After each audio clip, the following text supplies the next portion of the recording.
जय श्री राम। ओम शिव गोरक्ष। आदेश आदेश। आशा करता हूँ कि आप सब ठीक होंगे। आज हम अष्टबली पीर बाबा के बारे में बात करेंगे कि ये कौन है, इनका क्या स्थान है, इनके साथ कौन कौन सी शक्तियाँ चलती हैं, क्या इनका मंत्र जाप है, इनकी सेवा साधना कैसे की जाती है, इनका आशीर्वाद कैसे प्राप्त होता है। अष्टबली पीर बाबा एक पीर महाराज हैं। इनका सफेदो नाम बताया गया है कि ये सफेदो नाम के मालिक हैं। एक किस्म से बहुत ही पवित्र पीर बाबा हैं, पाक पीर बाबा हैं। इनका ओहदा बड़ा ऊंचा है पीरों में। अष्टबली पीर बाबा, इनके जोड़े में सबल सिंह बाबा इनके साथ चलते हैं, इनके जोड़े में चलते हैं। अगर जहाँ पे सबल सिंह बाबा आ जाते हैं तो वहाँ पे केशरमल बाबा भी साथ में चलते हैं, क्योंकि ये दोनों आपस में भाई हैं। सबल सिंह बाबा और केशरमल बाबा आपस में दोनों भाई हैं और अष्टबली बाबा के साथ सबल सिंह बाबा चलते हैं और सबल सिंह बाबा के साथ केशरमल बाबा चलते हैं। तो जिस व्यक्ति के ऊपर अष्टबली पीर बाबा की कृपा हो जाती है या अष्टबली बाबा की कृपा हो जाती है, आशीर्वाद हो जाता है, या जो व्यक्ति उनकी साधना कर लेता है तो उनके साथ सबल सिंह बाबा का आशीर्वाद और केशरमल बाबा का आशीर्वाद हो जाता है। और सबल सिंह बाबा और केशरमल बाबा बड़े से बड़े तंत्र की काट करने में सक्षम है, क्योंकि जहाँ भी गोगा जी महाराज ने इनको 56 कलवे बख्शे हुए हैं, 64 जोगनी इनको बख्शी हुई, इनको वरदान दिया है। 64 जोगनी 56 कलवों का इनको साथ मिला। ये बड़े से बड़े तंत्र की काट करने में समर्थ होते हैं, बड़ी से बड़ी नकारात्मक शक्ति का उतारा करने में समर्थ होते हैं। चढ़दी के मालिक है सबल सिंह बाबा और केशरमल बाबा, दोनों अष्टबली पीर बाबा के साथ चलते हैं। आज हम बात करेंगे कि अष्टबली पीर बाबा की सेवा साधना मंत्र जाप कैसे करें। सफेदो नाम के मालिक हैं सबल सिंह बाबा, इनके साथ चलते हैं। जब भी आप इनकी पूजा पाठ करो या जो भी मैं आपको ये जाप दूंगा, इस जाप करने से पहले, इस मंत्र का जाप करने से पहले या इस जो साधना मैं आपको बताऊंगा, इस साधना को करने से पहले आपने क्या करना है। आप 21 दिन का अनुष्ठान कर लीजिए, 41 दिन का अनुष्ठान कर लीजिए। आप अपने हिसाब से कर लेना। आप 21 दिन भी कर सकते हो और 41 दिन भी कर सकते हो। अगर आप ये साधना या इस मंत्र का जाप गुरु के सानिध्य में करते हो तो ये और भी ज़्यादा पावरफुल रहेगा आपके लिए, और भी ज़्यादा आपको बेनिफिट देगा। आपने क्या करना है, ये साधना शुरू करने से पहले आपने क्या करना है, गुरुवार से साधना यानी कि वीरवार से साधना की जाएगी। वीरवार से इस साधना को आपने शुरू करना है। हरे रंग की माला आपने लेनी है, कुर्ता पजामा पहन के गुरुवार के दिन इस साधना को करना है और गुरुवार के दिन ही इस साधना को संपन्न करना है। अनुष्ठान से पहले के दिन आपको क्या करना है, आपने अष्टबली बाबा की दरगाह पे जाना है, अष्टबली बाबा के स्थान पे जाना है।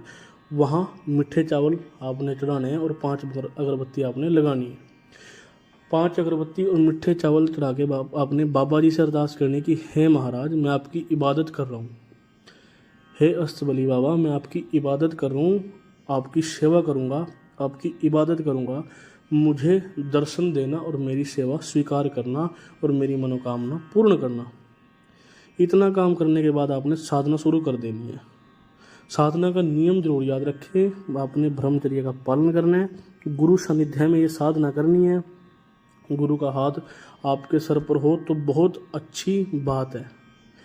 आप जब अपने पास बैठते हो, जल का पात्र आपने अपने पास रखना है और जोत आपने लगा लेनी है। जोत आपने लगा लेनी है और जल का पात्र आपने अपने पास रखना है। हर गुरुवार जब तक आपकी ये साधना चलेगी, आपने मीठे चावल बाबा को भोग लगाना है, मीठे चावल का भोग लगाना है और घर के अंदर डेली लोबान की आपने धुनी देनी है। पीर साहब की इबादत करोगे तो साफ़ सुथरा होकर आपने इबादत करनी है। हरे रंग की माला और पजामा कुर्ता पहन के गुरुवार से साधना शुरू करनी है और एक दिन पहले आपने पीर बाबा की दरगाह पे जाना है। उनको बोलना कि महाराज हम आपकी इबादत कर रहे हैं, आपकी सेवा कर रहे हैं, हमारी ये सेवा स्वीकार हो, हमारी इबादत स्वीकार हो, हमारे को दर्शन दो, हमारी मनोकामना पूरी करना। वीरवार के वीरवार, गुरुवार के गुरुवार आपने मीठे चावल दरगाह पर लगाने और लोबान की धुनी आपने नित्य घर पे आपने देनी है। पीर साहब को भी देनी है और अपने घर पे भी आपने देनी है। आपकी मनोकामना जरूर पूरी होगी। अष्टबली बाबा आपको जरूर दर्शन देंगे। आपने साधना मन से करनी है। गुरुवार के गुरुवार आपने ये काम करना है। आपने मंत्र का जाप करने में मंत्र आपको बता देता हूँ, मंत्र आपने ध्यान से सुनना है। जिस मंत्र का आपने जाप करना है वो मंत्र आपने ध्यान से सुनना है। सर पर टोपी पीर अस्तबली तेरा नाम। सर पर टोपी पीर अस्तबली तेरा नाम, करे हाथी की सवारी रोजे तेरे भले चिराग। ध्यान से सुनना, सर पर टोपी पीर अस्तबली तेरा नाम, करे हाथी की सवारी रोजे तेरे भले चिराग। हाथ में तस्बीह बगल कुरान, मान कर चले सफेदो दाम। रखो अल्लाह पाक का मान, रोजे चरण सालों साल। चले मंत्र फुरो वाचा, देखूं पीर अस्तबली तेरे इल्म का तमाशा। ये मंत्र, ये जाप आप ध्यान से सुनना, आप इसको लिख सकते हो। सर पर टोपी पीर अस्तबली तेरा नाम, करे हाथी की सवारी रोजे तेरे भले चिराग। हाथ में तस्बीह बगल कुरान, मान कर चले सफेदो धाम। रखो अल्लाह पाक का मान, रोजे चलन सालों साल। चले मंत्र पूरे वाचा, देखूं पीर अस्तबली तेरे इल्म का तमाशा। आपने इस मंत्र का जाप करना है।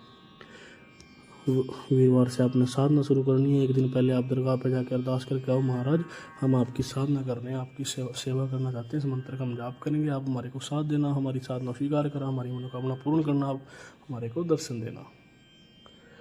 मैं मंत्र एक बार फिर बोलता हूँ, ध्यान से सुनना। सर पर टोपी पीर अस्तबली तेरा नाम, करे हाथी की सवारी रोजे तेरे भले चिराग। हाथ में तस्बीह बगल कुरान, मान कर चले सफेदो दाम।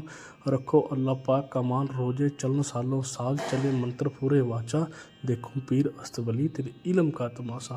पाक साफ हो गया, आपने इस मंत्र का जाप करना है। आप सुबह भी आप कीजिए, शाम को भी कीजिए, चलते फिरते भी आप इस मंत्र का जाप कीजिए। आपने जोत लगानी है, 5 अगरबत्ती आपने लगानी है और डेली आपने धूनी देनी है। और हर वीरवार के वीरवार बाबा की दरगाह पे मीठे चावल का आपने भोग लगाना है। 41 दिन आप कर सकते हो, 21 दिन आप कर सकते हो, वो आपकी मर्जी है। जय श्री राम। ओम शिव गोरक्ष। आदेश आदेश।